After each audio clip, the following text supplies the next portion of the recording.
Hello everyone, this is Dr. Mulin Kirkire, and in this presentation, we'll try to understand what is computer graphics and 2D transformation. Now, here on this particular slide, you'll see I have put three different pictures. One is of Taj Mahal, which is actually a huge structure. Second is a motorbike, and third is a very small object, picture of a very small object that is an apple. Intentionally, I put these three pictures together on a single slide. Have you ever thought, irrespective of varying sizes of these three pictures or any particular picture which we click, and irrespective of size of any particular device, any particular gadget which we are using, the complete picture with its 100% visibility gets displayed on screen of any particular size.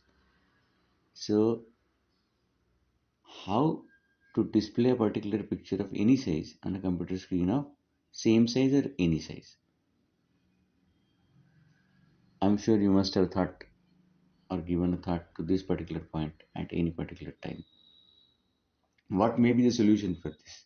The simple solution for this is computer graphics.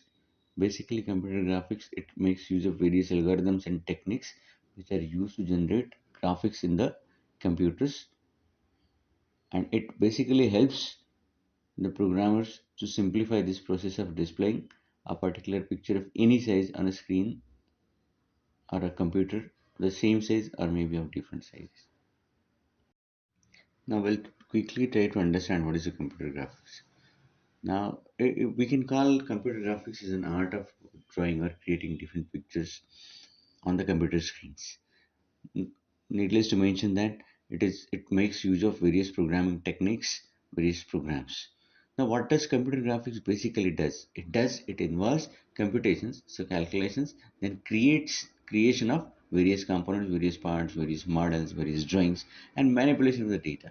So various types of data are available in computer graphics. It may be physical data, it may be data in terms of various values, it may be the data in terms of various graphics, correct? So manipulation, it means handling of this data is also part of results or function of computer graphics.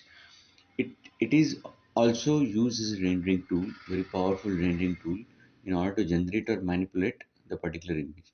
Let us assume that here you have clicked a beautiful picture of a particular mountain during your sightseeing or during your visit to a particular place.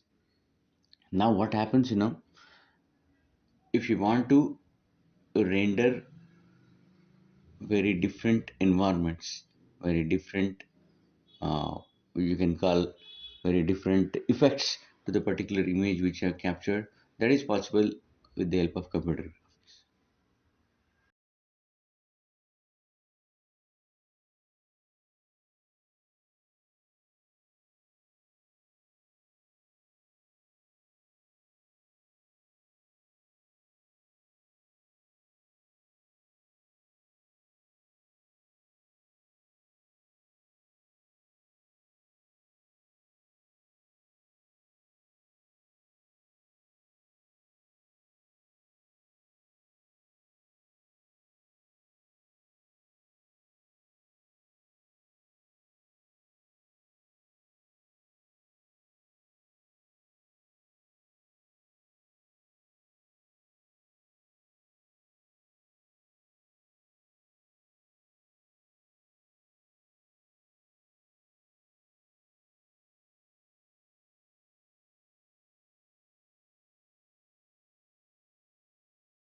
Here we'll see what is the meaning and what is the use of transformations in computer graphics. Basically, in order to understand transformation, let us try to understand the difference between 2D and 3D views and transformations first. Now I have put three different pictures. Leftmost is very famous cartoon character Donald Duck. Whatever picture of Donald Duck I have put on the slide, you'll find on left side it's 2D view is shown, and on right side it's 3D view is shown. Same is the case with the middle picture. Animation, 2D animation is shown, 3D animation is shown. And again, for better understanding, I have put one more picture wherein 2D and 3D, the clear difference between 2D and 3D you can see. So just to uh, explain in a brief, 2D we typically consider dimensions along any two coordinates, any two axes. It is x and y typically. And when we consider 3D, the z axis also comes into picture. Now, basically, the fundamentals of all computer graphic systems is decided, or capacity of the computer graphic system is decided by its ability to simulate the manipulation of objects in space. Simulation, it is creating uh, a real like environment in virtual world, correct? That is called as we call it as simulation. And how well we are able to, or a particular computer graphic system is able to simulate the manipulation of various objects in the space, in the 3D space or maybe in the 2D space. Now what is manipulation? If suppose you have drawn uh, created a model, let us say of a watch in your computer screen by using a particular CAD software, and you want to view it from different sides, how it looks from the front, how it looks from the top, how it looks from the bottom, so on and so forth, right? In order to have its different views, you need to rotate it, you need to zoom into it, you need to zoom out of it, you need to change its scale, you need to uh, look at its mirror image, you need to render various effects to it, you have to throw some lights from different angles onto it. So this is all these activities are called as manipulation, and this simulated manipulation space is called as transformation. This simulated spatial manipulation or manipulation space is called as transformation. Now there could be one question in your mind: what is the need of transformation in computer graphics? Now basically what happens now, when we create most of the object, it may be 2D or 3D, we need to look it from various angles, we need to look it from various sides, you need to change its size, we need to position, and we need to orient it by different angles, by different views. Now this can be done by applying some kind of transformations to the coordinate points defining the particular picture. Now, what does it mean? Let us say you have a particular cube you have drawn, and you want to enlarge its size. Now, what happens? Can you directly enlarge the size? Can you enter, I want to enlarge the size say by 200 times? No, it is not like that. So on back end, when you change the scale of the particular object on the front end, on back end what happens is each of the coordinate of the particular cube is taken, and the value is taken from the user at the front end, that by what distance, by what scale you want to change its dimensions. So accordingly, on backend, there are different programs, there are different algorithms which are run, and accordingly, size of the cube is changed. Okay. If suppose you have two mating parts, one nut is there and one bolt is there, you want to assemble the nut and bolts together. So nut, let us say any of these two objects, let us say nut you are keeping fixed and bolt you are making it to move so as to get it fitted inside the nut. Now, there is one particular requirement in order to assemble nut and bolt. Their axis should be coinciding, correct? They should be aligning with each other.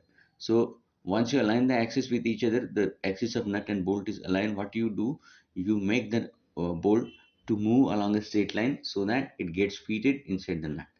So, this is called as translation kind of transformation. Okay. So, such kind of manipulations are always required in order to deal with the CAD software or any CAD package.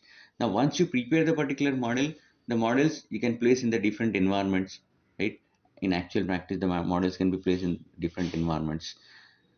Now, objects also are defined in their own local coordinate system, and which needs actually various kinds of transformations, like translation is there, then you have to rotate it from different angles, then you have to change its scale so as to put them into the world coordinate system.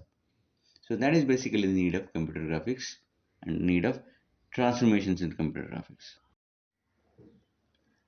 Let us try to understand, or let us try to quickly have a review, or have an understanding about what are the different types of transformation. First is the translation. Now, translation is when the best application of translation is when you are assembling two components together. You have to define the relationship between those two components, and one component you need to keep fixed, another component you need to move along a straight line with reference to the fixed component.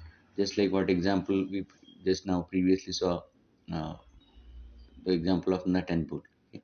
Rotation, let's say a beautiful picture, a beautiful 3D object or 3D model of a computer mouse you have created. You want to view it from different angles, from front, top, side, and bottom, in order to just have a look at how it looks from different angles, different sides. There is an application of rotation. Scaling, simple application, a simple example of scaling is zoom in, zoom out. In order to have a better view into a particular object, we always zoom into it, we always zoom out of it, correct? So that is the application of scaling, and that type of transformation is called as scaling. And then there is mirror or reflection. Now, just like the image which appears when we stand in front of the mirror, what image appears inside the mirror, that is called as reflection or mirror image. Now, in the same way, in order to reduce the uh, efforts of the draftsman or efforts of the CAD engineer, if suppose a particular object is there which is axisymmetric, so in that case symmetric about a particular axis, so in that case what you can do, or what the particular CAD designer, CAD engineer can do, he can create half portion of a particular axisymmetric object and half can be reflected. So the modeling efforts are reduced by 50%. So these are some of the fundamental transformations, and thank you so much.